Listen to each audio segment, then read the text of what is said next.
নমস্কাৰ বন্ধুসকল, আজি আপোনালোকৰ মাজলৈ এটি নতুন ভিডিঅ'লৈ পুনৰ আহিছোঁ।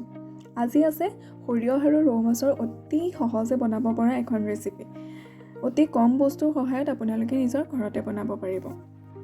এতিয়া নিমখ আৰু হালধি সানি লৈছোঁ।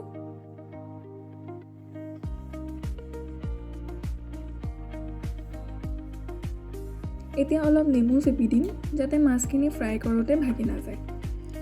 এতিয়া মাছখিনি 15 মিনিট সময় মেৰিনেট হ'বলৈ ৰাখি আলু কেইটামান ঠাউকতে সিজাই ল'লোঁ।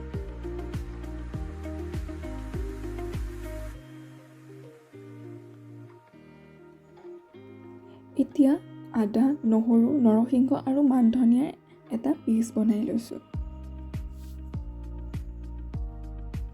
মাছ ভাজিবৰ কাৰণে কেৰাহীখন এইবাৰ পাতি ল'লোঁ। এয়া সৰিয়হৰ তেল দিছোঁ মাছ ভাজিবৰ কাৰণে। মাছখিনি এতিয়া ভাজি ল'ম ভালকৈ যাতে ৰঙচুৱা হৈ যায়।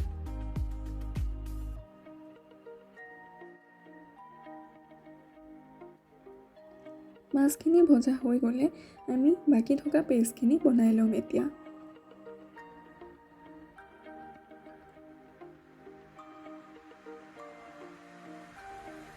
এয়া জলকীয়া আৰু পিঁয়াজৰ এটা পেষ্ট বনাই ল'বলৈ লৈছোঁ। ইয়াত আছে বনাই থোৱা বগা সৰিয়হৰ পেষ্ট, পিঁয়াজ আৰু জলকীয়াৰ পেষ্ট, বিলাহীৰ পেষ্ট, আদা নহৰুৰ পেষ্ট, সিজাই থোৱা আলু আৰু ফ্ৰাই কৰি লোৱা মাছ কেইটুকুৰা। এতিয়া তেলখিনি গৰম হ'লত পিঁয়াজ আৰু জলকীয়াৰ পেষ্টখিনি দি দিলোঁ।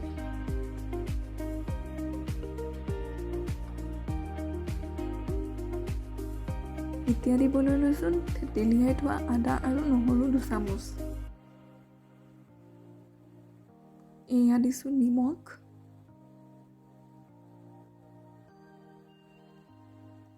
হালধি,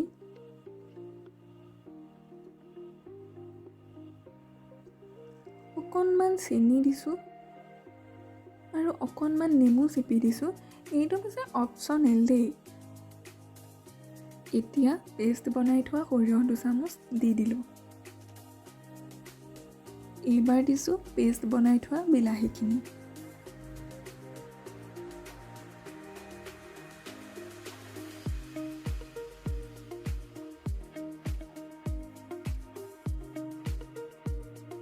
গ্ৰেভিখন অলপ ডাঠ হ'বৰ বাবে আলু কেইটামান দি দিছোঁ। এয়া সিজাই থোৱা আছিল। এইটো পিছে অপশ্যনেল, আপোনালোকে নিদো বুলি ক'লেও নিদিয়াকৈ থাকিব পাৰে। এতিয়া ফ্ৰাই কৰি থোৱা মাছ কেইটুকুৰা দি দিলোঁ।